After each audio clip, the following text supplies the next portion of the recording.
خدا کا خاص ایک احسان ہے یہ اولیاء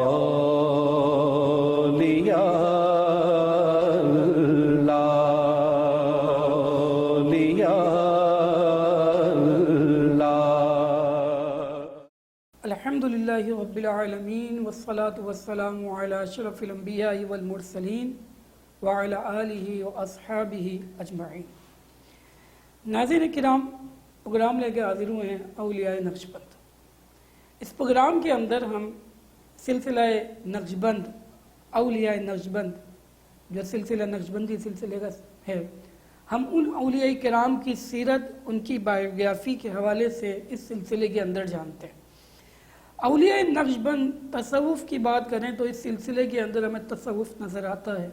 ہم اولیاء نقشبند کی بات کریں اس سلسلے کے اندر جن اولیاء نقشبند کی ہم بات کرتے ہیں، یہ وہ اولیاء اللہ ہیں، یہ وہ اولیاء نقشبند ہیں جن کا سلسلہ سیدنا صدیق اکبر سیدنا سلمان فارسی رضی اللہ تعالیٰ عنہ سے چلا، اور آج اس کی کرنیں، اس کا نور ہمیں نیریاں شریف کے اندر نظر آتا ہے۔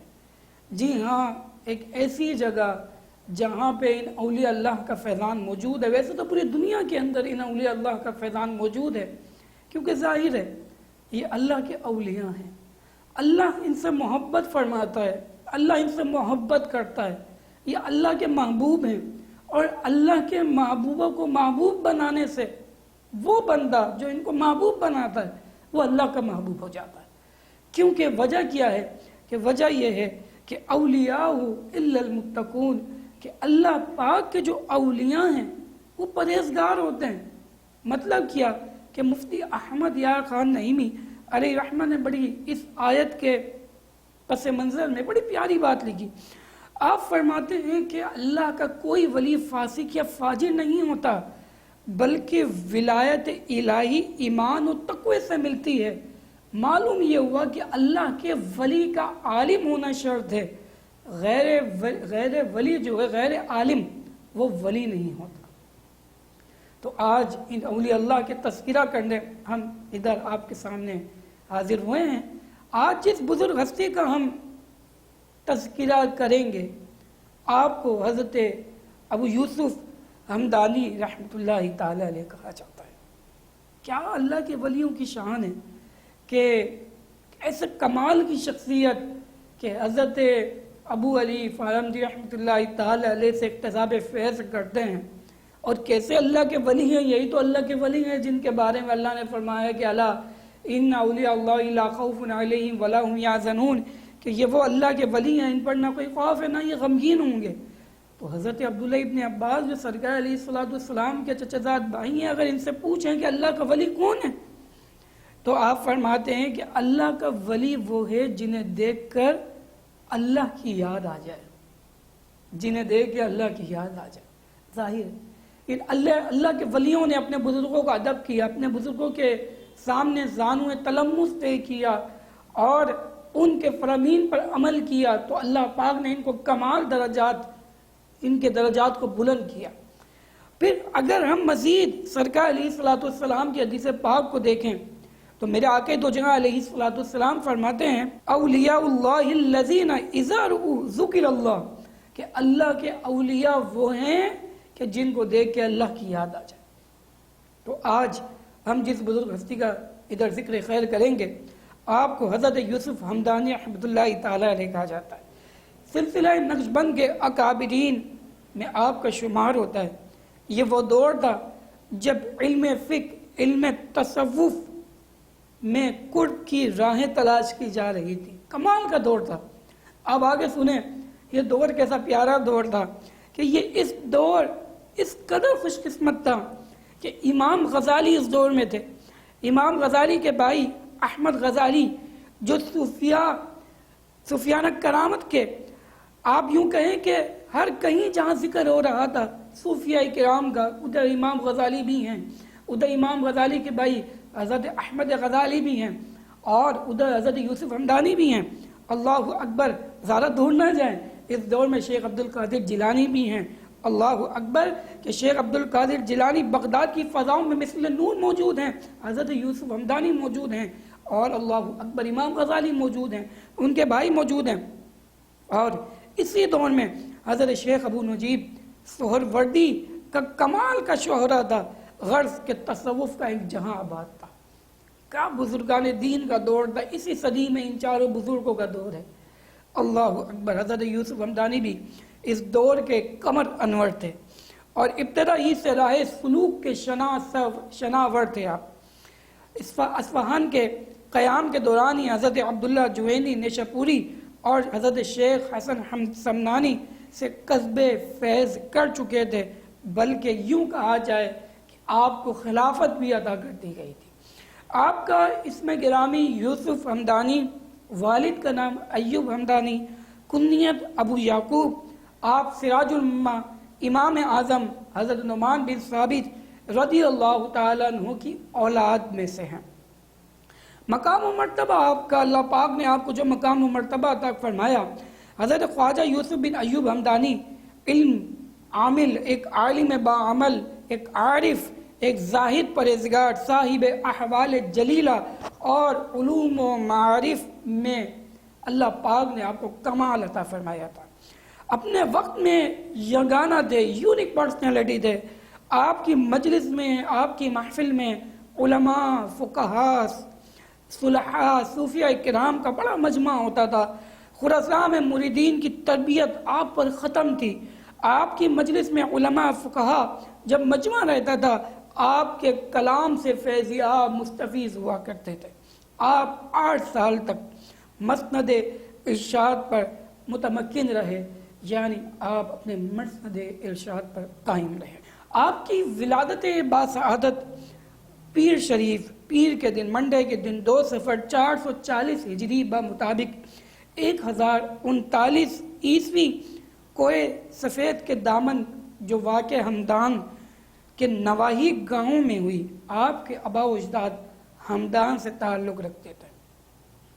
بغداد میں مروجہ علوم سے فارغ ہوئے تو صوفیہ کی طرف راغب ہوئے۔ زہد و ریاضت میں انہماک بڑھا تو خراسان کے جو علاقے تھے، جو ایریاز تھے، وہاں پہ مقیم رہے۔ حضرت یوسف ہمدانی کو آخر وہ مقام مل گیا جہاں جس کو آپ کی تلاش تھی۔ آپ حضرت شیخ ابو علی فہمدی رحمۃ اللہ تعالی علیہ کا نام صوفیہ کے حلقے میں بڑا نمایاں نام تھا، اس لیے ان کے دربار میں حاضر ہوئے، تربیت کی ابتدا، منزلیں طے کی، اور جلد ہی حضرت ابو علی فہمدی رحمۃ اللہ تعالی علیہ کی نگاہ میں آ گئے اور خرقہ خلافت سے نوازے گئے۔ پھر تو فیض کا چشمہ زلال پوری شدت سے بہنے لگا اور متلاشیان حق کی ایک جماعت ان کے گرد اکٹھا ہونا شروع ہو گئی، اور متعدد صاحبان علم اور معرفت جو ہے آپ سے نوازے جانے لگے۔ ان میں 4 نام جو بڑے مشہور ہیں، جو آپ کے قرب میں آپ کے خلفاء کی بات کر لیں ہم، جنہوں نے آپ سے فیض حاصل کیا، ان میں ایک بڑا نام جو بعد آپ کے خلیفہ مقرر ہوئے سلسلہ نقشبند کے اندر، وہ حضرت عبد الخالق غجدوانی رحمۃ اللہ تعالی علیہ کا نام ہمیں نظر آتا ہے۔ اور اس کے بعد حضرت خواجہ احمد لیثوی، جو لیثویہ سلسلہ تصوف کے بانی اور امام ہیں، وہ ہیں حضرت خواجہ احمد انداکی اور خواجہ عبداللہ برکی رحمۃ اللہ تعالی علیہ، آپ کے خلفاء میں شمار ہوتے ہیں۔ آپ کے جو خلفاء ہیں اس میں حضرت خواجہ احمد لیثوی رحمۃ اللہ تعالی علیہ، آپ کا وصال 562 ہجری میں ہوا، ترکمانستان کے اندر، جو رشیا کا اس وقت ایریا تھا، اور اکثر ترک مشائخ کا جو انتساب ہے آپ سے ہے۔ حضرت یوسف ہمدانی کی صحبت، آپ نے حضرت یوسف ہمدانی کی صحبت پائی اور کمال اور تکمیل کو پہنچا۔ اس کے علاوہ حضرت خواجہ انداکی رحمۃ اللہ تعالی علیہ، آپ کا وصال 26 رمضان المبارک کو ہوا، 552 ہجری کو ہوا۔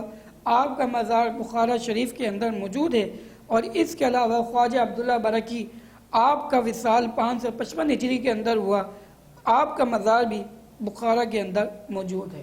نقشبندیہ سلسلہ جو حضرت یوسف ہمدانی رحمۃ اللہ تعالی علیہ کا آگے بڑھا، اور جو آپ کے خلفاء، یہ 4 خلفاء آپ کے بڑے مشہور ہیں، ان میں سے حضرت عبدالخالق غجدوانی رحمۃ اللہ تعالی ہیں جن سے آپ کا سلسلہ جو ہے وہ آگے بڑھا۔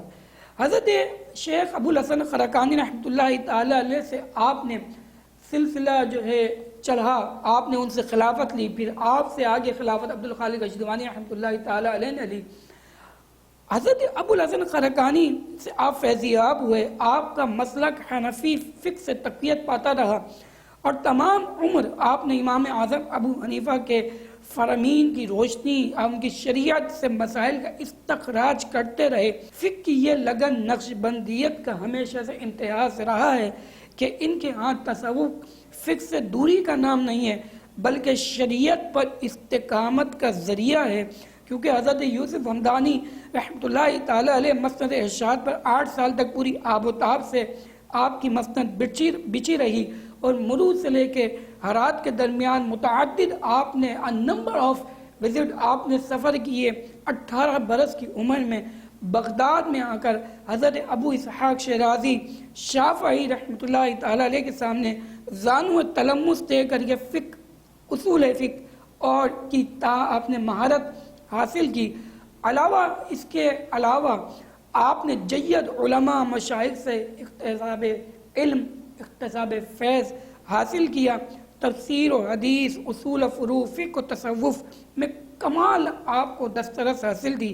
آپ علمی فوقیت اور حاضر جوابی سے مناظر میں اپنا مقام رکھتے تھے۔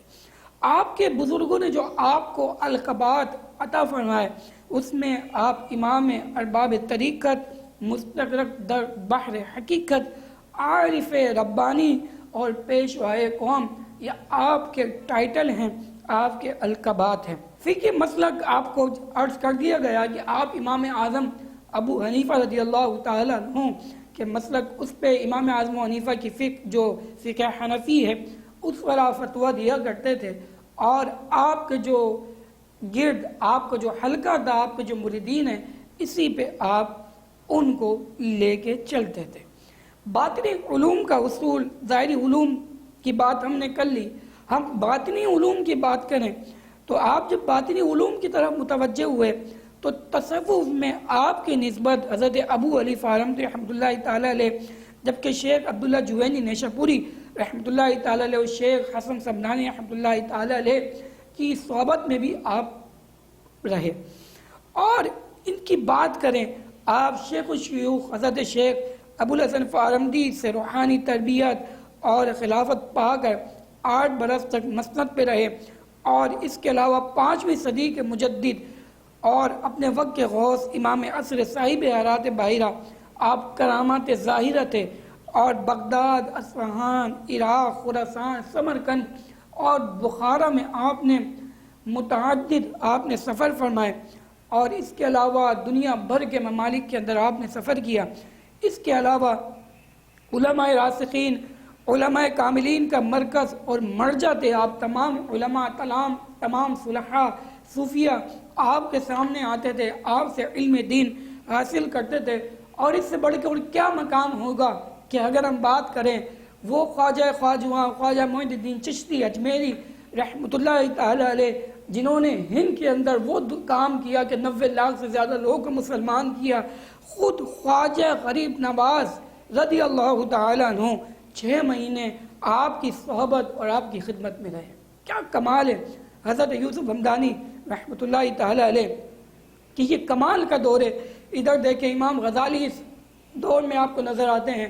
اس دور میں امام غزالی کے بھائی حضرت احمد غزالی، امام غزالی کا نام محمد بن محمد غزالی ہے۔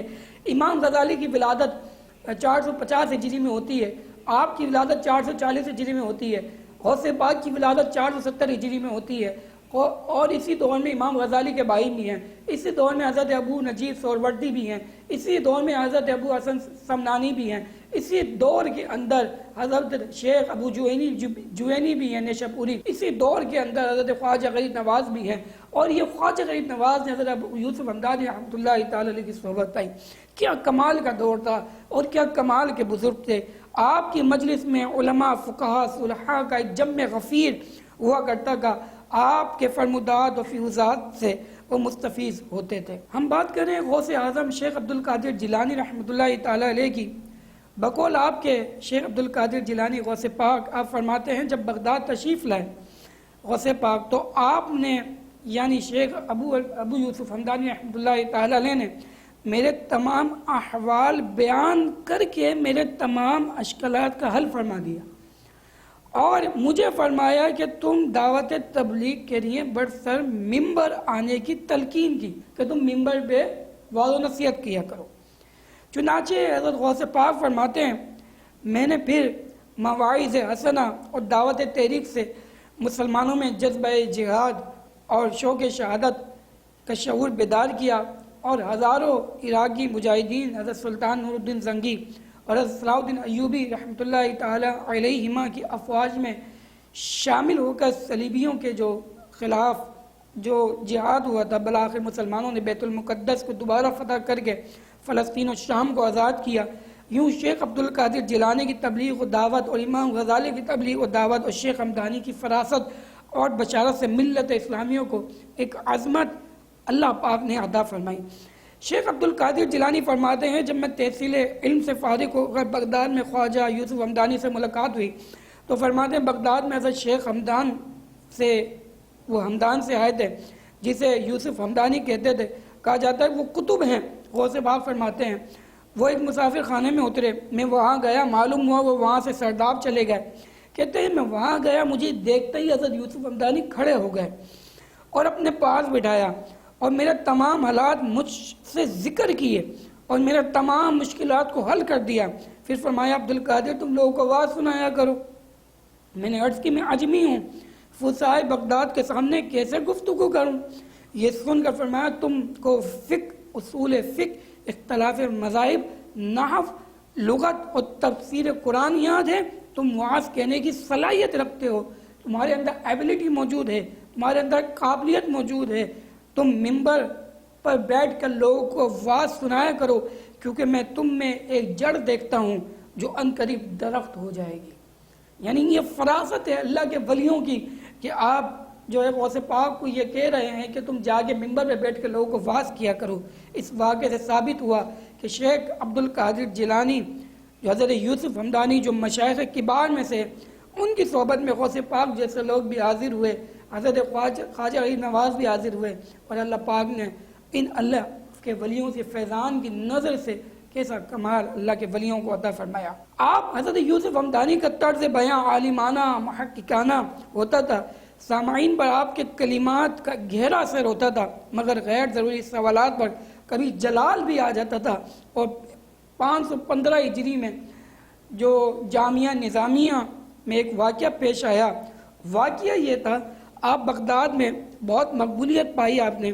ایک مرتبہ مدرسہ نظامیہ کے اندر حضرت خواجہ ابو یوسف علماء میں وعظ فرما رہے تھے، تو ایک شخص جو کہ ابن سقا کے نام سے مشہور تھا، اس نے آپ سے سوال کیا اور آپ نے فرمایا بیٹھ جا، تیرے کلام سے کفر کی بو آتی ہے اور تیری موت اسلام پہ نہ ہوگی۔ اس واقعے سے ایک مدت بعد شاہ روم کی طرف سے ایک نصرانی، ایک عیسائی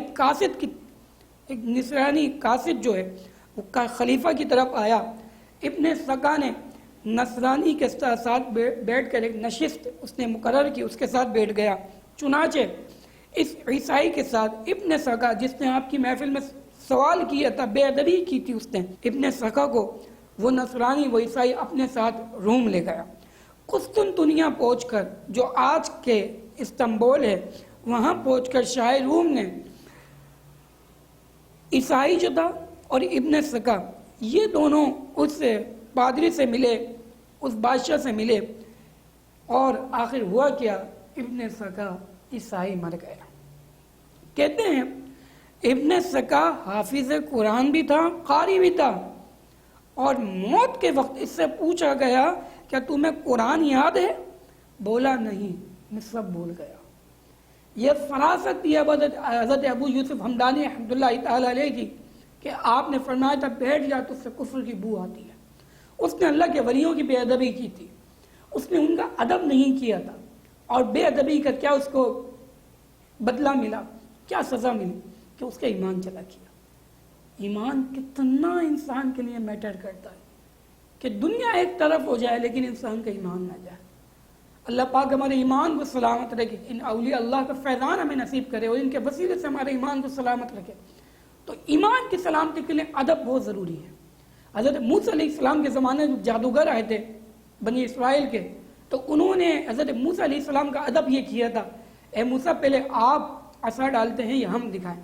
تو یہ ادب تھا، اللہ پاک نے ان جادوگروں کو ایمان کی دولت نصیب کر دی تھی، جبکہ وہ نہیں جانتے تھے اب اللہ کے نبی ہیں، لیکن ادب تھا۔ اور جب ادب اللہ تعالیٰ نے ان کو دیا، انہوں نے نبی کا ادب کیا، تو ان کو سب کو اللہ پاک نے ایمان کی دولت نصیب کر دی۔ ادب بہت میٹر کرتا ہے۔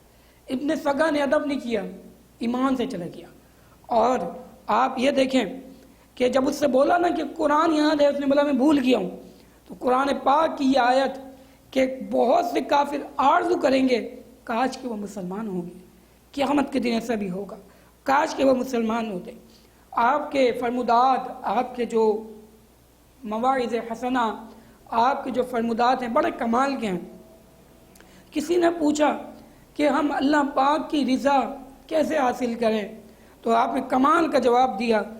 آپ نے کہا کہ اللہ تعالیٰ کے حضور بارگاہ میں پیش رہو، اگر یہ میسر نہ آ سکے تو اس شخص کی صحبت میں رہو جو اللہ تعالیٰ سے محبت رکھتا ہے۔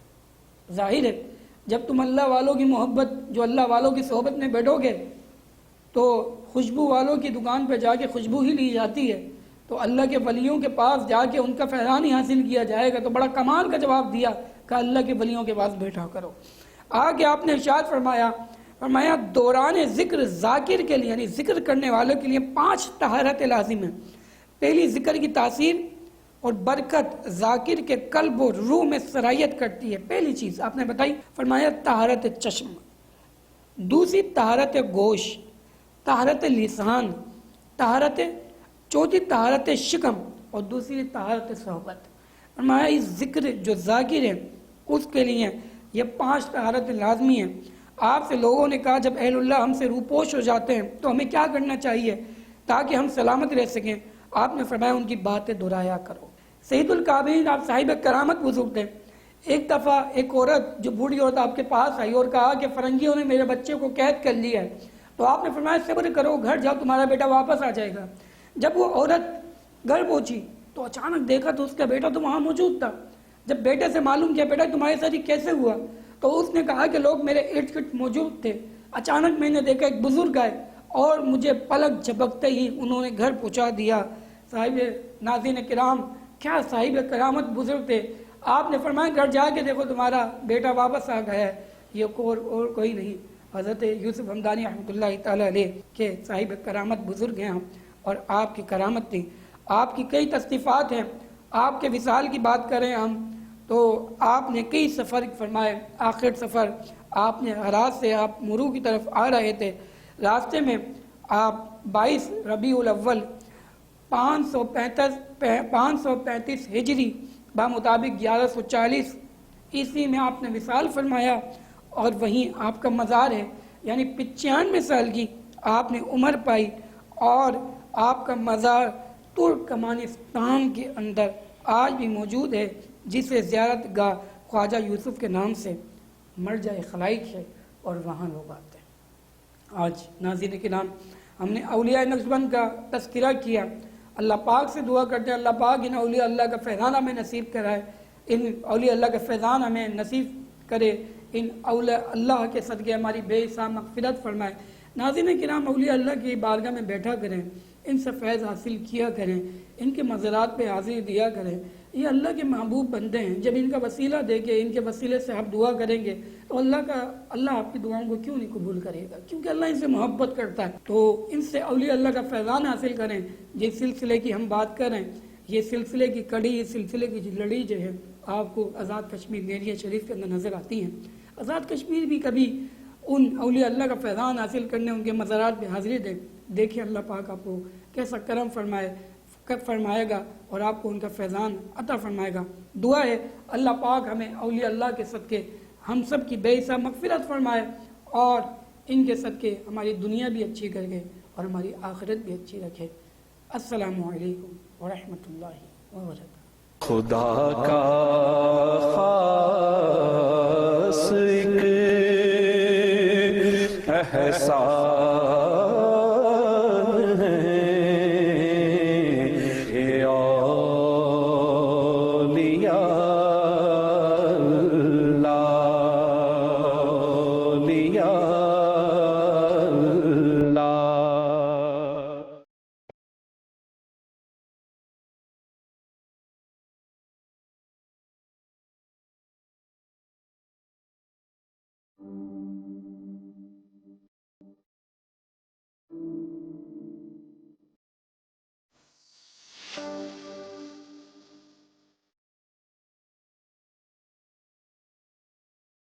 نور ٹی وی، ہر گھر کی روشنی۔